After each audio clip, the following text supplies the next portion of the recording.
নমস্কার। মোহনপুর অনিতা স্কুলের পক্ষ থেকে সকল ছাত্রছাত্রীদের জানাই আন্তরিক অভিনন্দন। তো আজকে আমি যে ক্লাসটা তোমাদের করাতে যাচ্ছি সেটা হলো ইংরেজি গ্রামার সম্পর্কে তোমাদের সাধারণ অভিজ্ঞতা দেওয়া।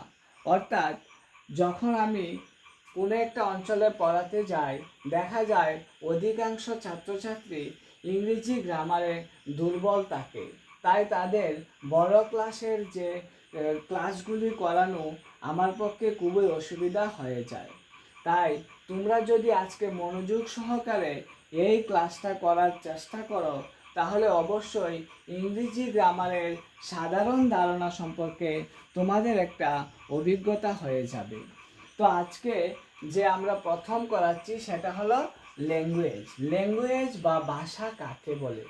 অর্থাৎ প্রথম থেকে আমি তোমাদেরকে সেই ইংরেজি শেখানোর জন্য চেষ্টা করছি। আশা করি তোমরা 3-4টা ক্লাস অথবা 5-6টা ক্লাস করলে ইংরেজিতে কথা বলার সাহসিকতা খুঁজে পাবে বা ইংরেজিতে কথা বলতে পারবে।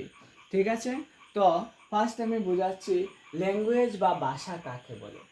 যে সকল অর্থপূর্ণ ধ্বনির সাহায্যে মানুষ মনের ভাব প্রকাশ করে তাকে ল্যাঙ্গুয়েজ বা ভাষা বলে।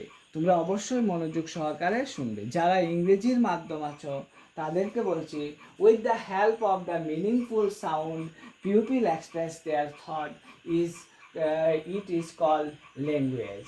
তাহলে অবশ্যই মনোযোগ সহকারে শুনবে এবং বোঝার চেষ্টা করবে।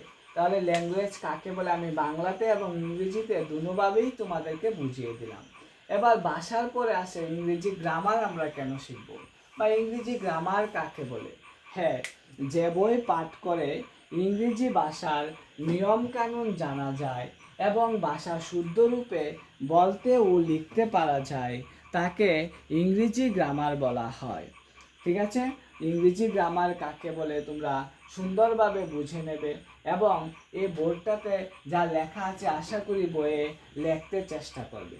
So, the book read in English language, knows rules and can speak and write English fluently.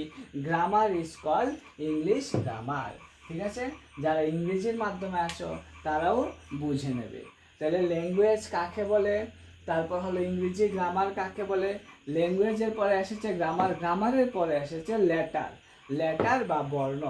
মানুষ মনের ভাব প্রকাশ করার জন্য কতগুলি সাংকেতিক চিহ্ন ব্যবহার করে, যেগুলিকে বাংলায় বলে বর্ণ এবং ইংরেজিতে বলে লেটার।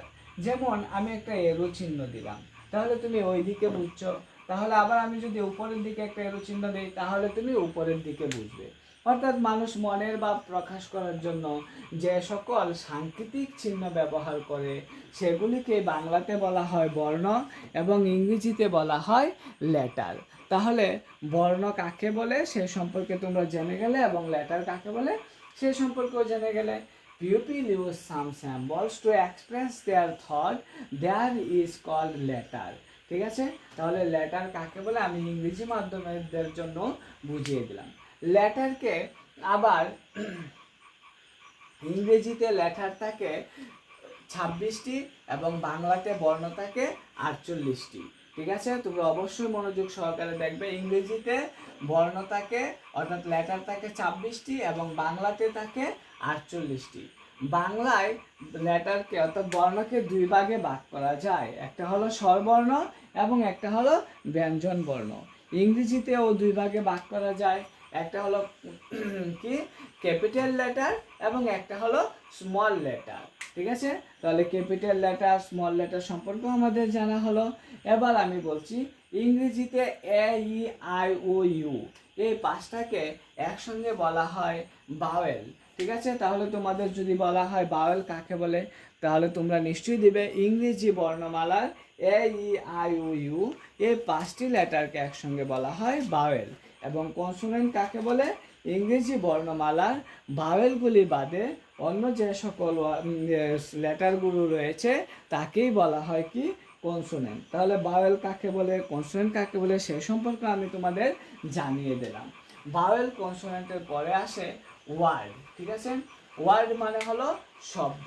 এবার তোমাদের প্রশ্ন যে শব্দ কাকে বলে? প্রথম ভাষা, তারপর ইংরেজি গ্রামার, তারপর লেটার, তারপর হচ্ছে ওয়ার্ড মানে শব্দ। শব্দ কাকে বলে? শেষ।